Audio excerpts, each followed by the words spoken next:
Joe Biden seems to have has worked to prevent a large railroad workers strike that would have been pretty economically devastating. But importantly, the demands that were being made by this railroad workers union were absolutely demands that they should have been making.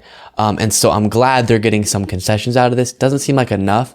But then I'm also glad that Joe Biden decided to take a stance of, we're going to hear both of you out and figure out how we can come to a solution, because most of the time people in power, presidents, will not even think about giving, deference to the union workers in a situation like this. And it's all about just trying to prevent the strike and prevent the union workers from getting what they want. And not in this case. Luckily enough, from Newsweek, a national railroad strike that was due to take place on Friday has been averted as the Biden administration has reached a tentative agreement with railroad unions and freight rail companies. President Joe Biden announced the deal early on Thursday after he personally intervened on Wednesday evening to bring both sides, freight rail companies and unions and the government, to an agreement. Negotiations reportedly lasted deep into the night for a total of 20 hours of talks, but finally the Biden administration managed to avoid a strike that experts feared would have had a devastating impact on the U.S. economy. And then as far as what they got, the terms of the deal are not yet known, but on August 16th, the Presidential Emergency Board recommended a 24% wage increase over the 5-year period from 2020 through 2024, with a 14.1% wage increase effective immediately and 5 annual $1,000 lump sum payments. The deal was accepted by some railroad unions, but not all. The tentative agreement now needs to be ratified by union members. While a final decision has been reached, there will be a cooling off period of several weeks during which union members won't strike. We're already seeing huge supply chain issues that are getting slowly worked out in the aftermath of the pandemic. So putting on a situation like this, where the rail systems get all jam-packed, would not have been good for the economy. Here is a reflection from one of the workers, kind of initially reacting to the possible, items they were able to extract from these negotiations, but there's still a lot to be released and determined about it. It does sound like the three major sticking points for the operating craft unions were these basically three issues. Most over-the-road freight train operators in this country, engineers and conductors, have traditionally not had any paid sick leave. So that was issue number one. It sounds like the tentative agreement grants a single sick leave day, which is a bit of an insult, one would think. Most workers have 10 to 15 sick days, I believe. So it sounds like the tentative agreement has one single paid sick leave day. Also, it sounds like we will not be penalized now for taking time off work for medical appointments. And then last but not least, it sounds like there is going to be some sort of semblance of a schedule. And that probably is the key here, because railroad workers traditionally have not had a schedule. We're on call, subject to a 2-hour call, 24/7. That is wild. So now they're going to have a little bit more of scheduling done so they can build a life around their work. Holy smokes.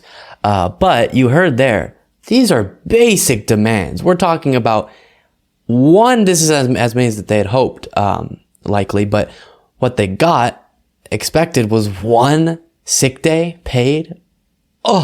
And then they didn't even have a situation where they could take off time to go to medical appointments and be like not getting paid, but just not get punished. They would get punished for going to a medical appointment and not getting paid during that time, which obviously you should be able to go and have a certain number of days that are paid time off that you can deal with, that paid sick days, whatever it is. Crazy that's the situation they're dealing with. And then having a 2-hour call 24/7 as a worker where you got to be ready at any moment is also incredibly wild. And there are specific anecdotes that came out about what sparked this.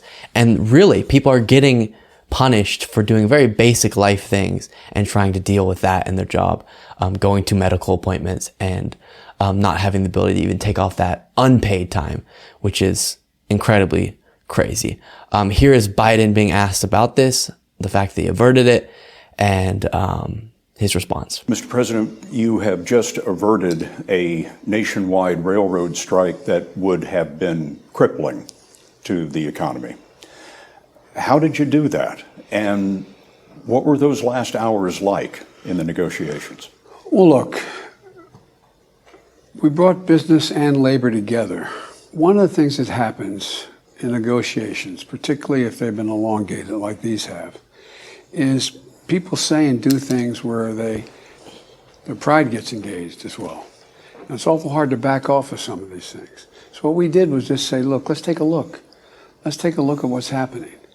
You have a good deal being made for labor. Their income's going to go up 24% over the next 5 years. They've worked out the health care piece. They worked out days off. They both sat down, in my view, and they were in the office today saying, well, we finally figured out this is fair on both sides. And it took that time to focus. And the alternative was just not thinkable. What do you mean? If, in fact, they'd gone on strike, the supply chains in this country would have come to a screeching halt. We would have seen a real economic crisis. So this is a good moment because 1, economic crisis averted. 2, union workers got some of the demands that they were making. 3, huge political win for Biden and therefore the Democrats in the midterms. Because if this had happened right before the midterms and caused a huge economic, crisis, that would have maybe single-handedly swung the election towards the Republican Party quite aggressively. And so I'm very glad that Biden was able to work it out with them. I'm glad both sides were able to actually come to the table. I'm also super proud almost that Biden didn't do what most people like to do in power, which is backhand the union workers over and over. And he actually seemed to try to get something for them as well. And hopefully either the deal will be accepted or they'll come back to the table after more negotiations and get more out of it. That's always an opportunity and would be cool to see as well. But we will continue to follow it.